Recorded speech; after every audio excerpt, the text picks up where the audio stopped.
안녕하십니까 강호항공고 학생 여러분. 선생님과 측정 작업의 마지막 소단원인 형상 측정하기에 대해 배워보도록 하겠습니다. 측정 작업 중에서는 선생님이 1단원, 소단원 중에 1단원이 가장 중요하다고 하였는데요. 그렇다면 이번 시간에는 선생님과 함께 2, 3단원은 끝나고 마지막 4단원 마무리하면서 오늘은 전체적인 종합적인 정리를 한 번 더 가져보는 시간을 가지도록 할게요. 형상 측정하기의 학습 목표입니다. 첫 번째, 형상 공차의 표시 방법을 알고 그 공차 개념을 바르게 설명할 수 있다. 두 번째, 공작물의 진원도, 원통도, 동심도 측정할 수 있다. 세 번째, 공작물의 평행도를 측정할 수 있다. 이 학습 목표는 각 소단원이 가지는 주제 중에 가장 중요한 부분만 다루는 것이기 때문에 여러분들이 꼭 학습 목표를 완료해야 그 소단원을 정확하게 공부했다고 할 수 있어요. 그러니까 꼭 이 세 가지 학습 목표를 이번 시간에 다 완료할 수 있도록 모두 수업을 열심히 따라와 줬으면 좋겠어요. 그럼 다음 NCS 학습 모듈 연계 관계를 한번 알아볼게요. 이번 형상 측정하기라는 소단원은 나중에 기계 가공, 절삭 가공, 측정, 기본 측정기 사용, 정밀 측정, 비교 측정, 측정기 관리하기에서 연계되어서 배우기 때문에 꼭 형상 측정하기를 정확하게 배워서 이 뒤에 단원에도 큰 영향이 없도록 했으면 좋겠고요. 방금 이 형상 측정하기는 진원도, 원통도, 평행도, 동심도를 주로 사용했다고 선생님이 소개를 했었죠. 그럼 페이지 27페이지 형상 공차의 개요에 대해 선생님과 좀 더 자세하게 알아보도록 할게요. 형상 공차의 개요. 형상 공차.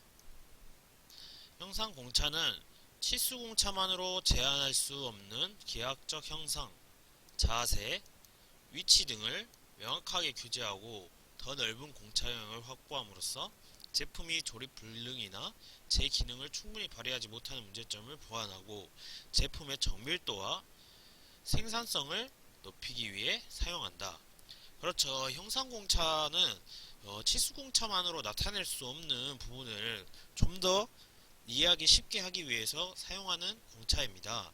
이 형상공차의 종류에는 평행도, 직각도, 경사도, 위치도, 동심도, 대칭도, 원주 흔들림, 온 흔들림 등이 있고 또 모양 공차는 직진도, 평면도, 진원도, 원통도가 있어요. 여러분들에게 이 모든 걸 다 외우면은 좋겠지만 이 중에서 선생님이 중요하게 여기는 부분을 따로 체크해 보도록 할게요. 이 형상 공차는 방금 선생님이 말했던 것처럼 치수 공차, 즉 숫자 기입으로만 선생님 만약 여러분들이 적어 놓으면은 그 사람들이 어떠한 형상을 원하는지 모르겠죠. 이 숫자 만약에 40이라는 숫자를 원통을 만들고 싶어 해요. 하지만 여러분들이 그림 그려놓은 것에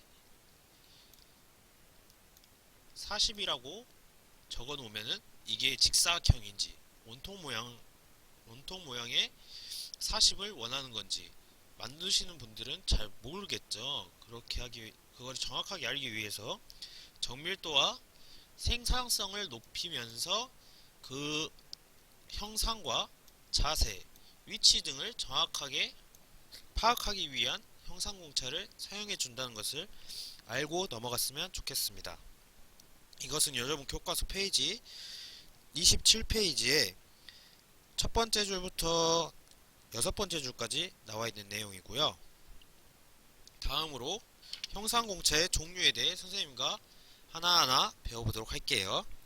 첫 번째로 진원도입니다. 진원도는 원형 형체가 기하학적으로 정확한 원으로부터 어긋난 크기를 말하는데요. 이것을 그림 1-46으로 한번 봐볼게요. 기하학적인 두 개의 원이 존재하죠. 이 기하학적인 안쪽 원과 또 바깥쪽 원이 존재해요. 그 두 개의 간격이 최소가 될 때 반지름 차이를 t로 표시하는데요. 이 두 개의 작은 원과 바깥의 원의 최소 차이, 이 부분이겠죠. 이 부분을 t라고 부릅니다. 반지름 차를 T라 부르며 이 T가 곧 진원도인데요. 방금 선생님이 말했던 것처럼 큰 원 B에서 작은 원 A를 빼주면은, 또한 반지름이기 때문에 나누기 2를 해주면은 T 값인 진원도를 여러분들이 알 수 있겠죠.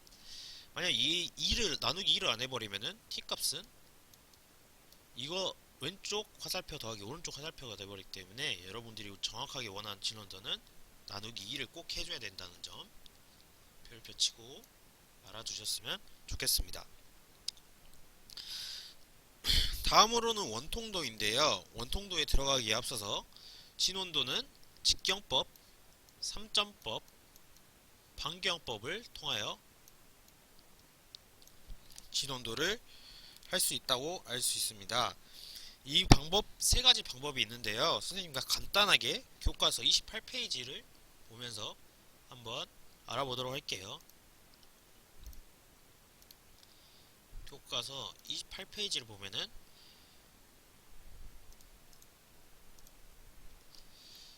세 가지 방법이 소개되어 있죠. 먼저 직경법. 직경법은 그림 1-47 왼쪽에 나와 있죠.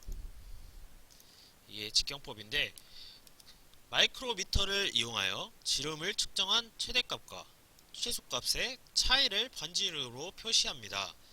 마이크로미터 여러분들 선생님과 함께 1단원에서 배웠었죠. 이렇게 앞에 기억이 잘 안 나면은 뒤에 부분도 진행하는데 어려움이 있습니다. 선생님이 가장 1단원 길이 측정하기 부분에서 가장 중요시 다뤘던 게 버니어 캘리퍼스와 마이크로미터, 이 두 가지를 강조를 했으면 선생님이 과제까지 내줬었죠. 꼭 그것을 기억해서 이번 형상공차에서도 잘 이어나갈 수 있으면 좋겠어요. 이 직경법은 마이크로미터를 이용한다는 점 꼭 기억해 주시고, 이 지름을 측정한 최대값, 최소값 차이가 곧 직경법의 측정법입니다. 다음으로 3점법입니다. 3점법은 그림 1-48과 같이 V자 블록 위에 P 측정물을 올려놓은 상태에서 P 측정물들을 천천히 회전시키며 다이얼 게이지로 최대값과 최소값을 측정한 다음 그 차이입니다. 위에서는 마이크로미터를 사용했는데 이번에는 다이얼 게이지를 사용하였죠. 이 위쪽에 있는 부분을 다이얼 게이지라 하며 이 가운데 동그란 원을 P 측정물이라고 하고 있습니다. 이 다이얼 게이지와 P 측정물을 통해서 V자 블록 위에 올린 후 이 회전시켜서 반지름을 측정하는 방법을 3점법이라고 합니다. 꼭 직경법에 쓴 마이크로미터를 사용하고 3점법에서는 다이얼 게이지를 사용한다는 점 기억해 뒀으면 좋겠고요. 그 다음에 반경법입니다. 반경법은 그림 1-49와 같이 원형 부분의 진원들을 이론적으로 가장 정확하게 측정할 수 있는 방법입니다. 측정 방법에서는 편심 측정기의 양 센터를 이용하는 방법과 진원들을 3차원 측정기를 이용하여 측정하는 방법 등이 있습니다. 반경법은 총 3가지의 측정기가 존재를 하는 것을 확인할 수 있고요. 양 센터를 이용할 때 양 센터 고정된 P 측정물을 회전시켜 다이얼 게이지로 최대값과 최소값을 측정한 다음 그 차이의 반지름을 표시하는 게 이 3가지 반경법의 방법이겠죠. 반경법은 어떻게 보면 3점법과 비슷한데 다이얼 게이지를 사용하며 P 측정물을 회전시켜 측정한다는 아주 비슷한 점이 있죠. 하지만 이 측정 도구가 다르다는 점 꼭 기억해 주시고, 각 직경법, 3점법, 반경법이 무슨 도구를 사용하며 그 다음에 이 도구를 사용할 때 어떠한 방식으로 길이 반지름을 얻어내는지를 꼭 기억해 줬으면 좋겠고요. 진원도는 이 동그라미 표시로 표현한다는 점 기억하고 넘어가 줬으면 좋겠습니다. 다시 PPT로 넘어가도록 할게요. 다음으로 원통도입니다. 원통도는 방금 진원도와 마찬가지로 큰 B에서 원통도는 원통 형상의 모든 표면이 완전히 평행한 원통으로부터 벗어난 정도를 말하는데요. 이 부분 깎여있는 왼쪽 부분이 볼까요? 즉 원통 형상의 완전히 평행한 부분에서 벗어난 부분, 이 아래쪽에 조금씩 삐뚤빠뚤하게 벗어난 부분이 보이죠? 이 부분을 알아내기 위해 사용하는 게 원통도입니다. 그럼 이 부분을 알아내기 위해선 이 큰 부분 B에서 이 작은 부분 A를 빼주고, 그거에 저희는 절반값만 원하기 때문에 2분의 B-A, 진원도가 똑같죠? 그래서 암기하기도 쉬우니 꼭 별표를 쳐놓고, 이 원통도가 무슨 의미를 하는지, 또 진원도는 무슨 의미를 하는지를 꼭 기억해주고 넘어갔으면 좋겠습니다. 그 다음에 선생님이 보충학습인데요. 이게 정말 기초 제도에서 추후에 배울 때 중요한 부분입니다. 형상 공차에 표시하는 방법입니다.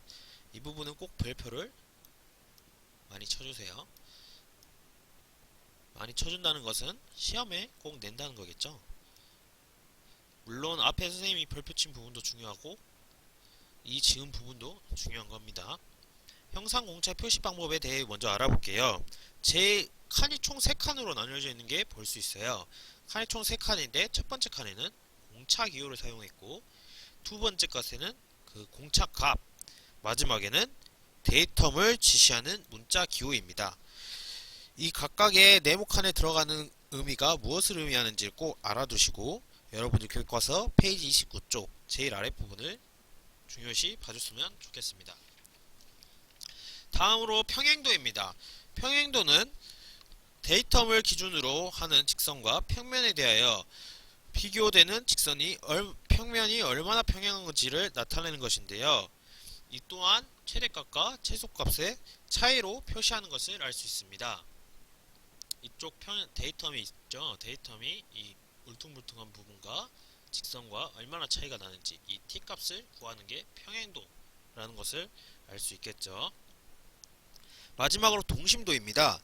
동심도는 여러분 교과서 오른쪽에 그림 1-52를 보시면은 데이텀 축 직선과 동일 직선상에 있어야 할 축선이 데이텀 축 직선으로부터 어긋난 크기를 말하는데요. 여기 오른쪽 직선으로 쭉 그어져 있는 게 데이텀 축 직선입니다. 근데 이 데이텀 축 직선으로부터 동일 직선상에 있어야 할 축선이 얼마나 어긋나 있는지를 확인하는 건데요. 즉 위쪽에 있는 이 선과 가운데 있는 데이텀 축 직선 간의 차이를 알아보기 위한 값이므로 이 t값이 여러분들이 원하는 동심도입니다. 그럼 평행도는 어떻게 표기하는지를 선생님과 함께 알아볼게요. 평행도는 말 그대로 얼마나 평행하는가, 이 직선과 이쪽 직선이 얼마나 평행하는가를 알기 위한 방법이므로 기호는 평행하게 대각선으로 2개 그어주시면 되겠고요.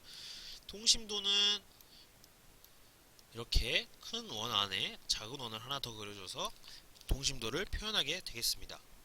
선생님이 아까 안내하지 못했는데 원통도에서는 이런 식으로 평행도 기호 사이에, 이건 선생님이 다시 그릴게요. 평행도 기호 사이에 이 원을 하나 그려주어서 원통도를 표기하면 되겠습니다. 이를 마지막으로 선생님과 형상 측정하기에 대해 마무리를 지어볼 텐데요. 형상 측정하기는 뒤에 페이지 30페이지를 보면 여러분들이 페이지 30페이지에